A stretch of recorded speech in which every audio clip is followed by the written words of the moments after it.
பிரச்சாரம் ஆரம்பித்ததை விட எனக்கு மிகுந்த கவலை அளிக்கக்கூடியதாக இருக்குது. இந்த தொகுதியை வென்றே ஆக வேண்டும் என்ற ஒரு கட்டாயம் எனக்கு இருக்கிறது. ஏன்னா 5 வருஷமாக இந்த தொகுதி 5 வருஷம் இல்லை, திமுக ஏறக்குறைய 6 முறை ஆண்டாச்சு. ஆனால் நீங்கள் இந்த இடத்துக்குள்ளெல்லாம் போயிட்டு வந்தீங்கன்னா இது பக்கத்தில் ஒரு குப்பைக்கூடம் இருக்குது.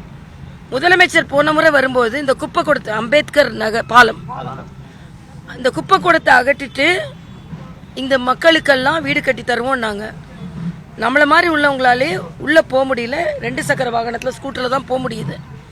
குப்பை கூலங்கள், தண்ணி இல்லை, அடிப்பம்பில் தான் தண்ணி வருது, சில இடங்களில் கரண்ட் இல்லை. சென்னை மத்திய பகுதியில் இப்படியும் இடம் இருக்குது. அதை பற்றி கவலைப்படாமல் சட்டமன்ற உறுப்பினர்களும் இருக்கிறாங்க. நான் நிர்வாகத்தில் இருந்திருக்கேன். ஒரு இடத்தை எப்படி மேம்படுத்தணும், டெவலப் பண்ணணும்னு எனக்கு தெரியும். அதனால் தயவு செய்து மயிலாப்பூர் மக்கள் எனக்கு வாக்களிக்க வேண்டும் என்று எனக்காக இல்லவே இல்லை. தயவு செய்து மறுபடியும் சொல்கிறேன், எனக்காக இல்லை. இந்த இடத்தெல்லாம் பார்க்கும்போது இதெல்லாம் நிச்சயமாக மேம்படுத்தப்பட வேண்டும். என்ன மாதிரி நம்மளை மாதிரி யார் வரலன்னா யார் மேம்படுத்துவா? அதனால் சும்மா எம்எல்ஏ ஆயிட்டேன்னு சொல்கிறதுக்காக நான் வரல. இந்த மக்களை மேம்படுத்துறதுக்காகவும் அவங்களோட கஷ்டத்தை தீர்க்கறதுக்காக வந்திருக்கேன். ஆரம்பத்தில் கூட எனக்கு இவ்வளவு தெரியல. உள்ளே போக போக போக மயிலாப்பூரா இது அப்படின்னு எனக்கு ஆச்சரியமாக இருக்குது. அதனால் மிக வருத்தம் அளிக்கக்கூடிய ஒன்று.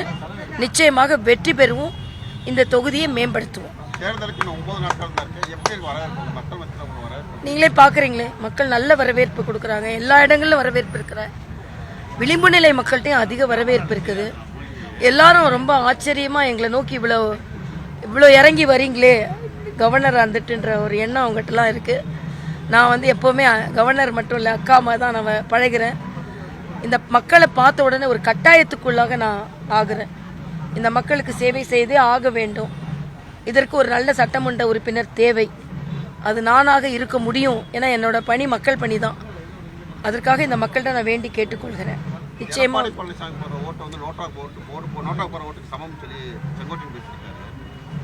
செங்கோட்டையன் வேற என்னப்பா பேசுவாரு?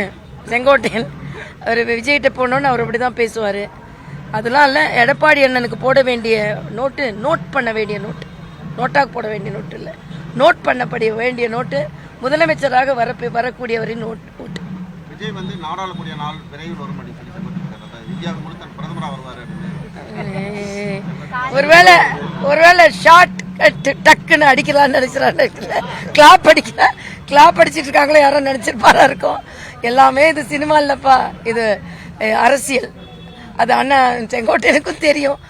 ஒரு கட்டாயம் என்ன பேசுறது, கட்டாயப்படுத்தி பேசுறாரு, அவ்வளவுதான். ஜனநாயகம் படம் ரிலீஸ் ஆனதுக்கு எல்முருகன் காரணம்ன்றது குற்றச்சாட்டி அவர் முன் வச்சிருக்காரு. அவர் தான் துறையோட அமைச்சர், அவருக்கு மூலமாக தான் லீக் ஆனது, அவர் மேல் நடவடிக்கை எடுக்கணும். அதெல்லாம் இல்லை. அது லீக் ஆனதற்கு காரணம் அவர் ஏற்கனவே தயாரிப்பாளர்களின் குறைபாடு.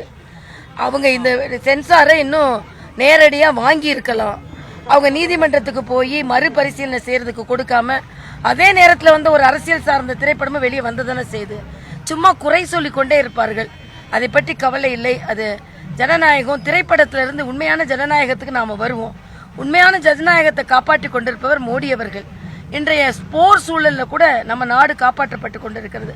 அதனால ஜனநாயகனை விட்டுட்டு ஜனநாயகத்தை காப்பாற்றுகின்ற மோடியை பக்கம் நம்ம இந்த கவனத்தை திருப்போன்றது எனது கருத்து. 2020 சட்டமன்ற தேர்தல் திமுகவின் தேர்தல் கதாநாயகியா இருக்குன்னு சொல்லி கனிமொழி பேசுறாங்க. உங்களுடைய பார்வையில் எப்படி இருக்கு? இல்ல, அப்ப முதலமைச்சர் கதாநாயகன் இல்லையாமா? தேர்தல் அறிக்கையை தான் கதாநாயகினா அப்ப என்ன ஆட்சி செஞ்சாங்க இவங்க? அதனால சும்மா தேர்தல் அறிக்கை, இதுக்கு முன்னால் உள்ள தேர்தல் அறிக்கையில எல்லாம் நிறைவேற்றிட்டாங்களா? இல்ல. அதனால சும்மா இதெல்லாம் ஒரு வாய் வார்த்தைகள், விளம்பரங்கள். மக்கள் தேவை இன்னும் அதிகமா இருக்கு. அதை நோக்கி எங்களது பயணம் இருக்கும். கோயம்புத்தூர் பக்கத்துல தொகுதி முழுவதும் பாத்தீங்கன்னா நிறைய இடங்கள் கூப்பன் கொடுக்க ஆரம்பிச்சிருக்காங்க திமுக. இல்ல, இதுல நான் ஒண்ணு கண்டனத்துக்கு சொல்றேன். 8000 கூப்பனை மாதிரி கூப்பனா கொடுக்கறாங்க. தேர்தல் ஆணையம் இதை கவனத்தில் கொள்ள வேண்டும். 8000 கூப்பன் கொடுக்கறது 8000 கொடுத்து ஓட்டு வாங்குவதற்கு சமம். உடனே இதை தடுக்க வேண்டும் என்று தேர்தல் ஆணையத்தில் நாங்கள் புகார் அளிப்போம்.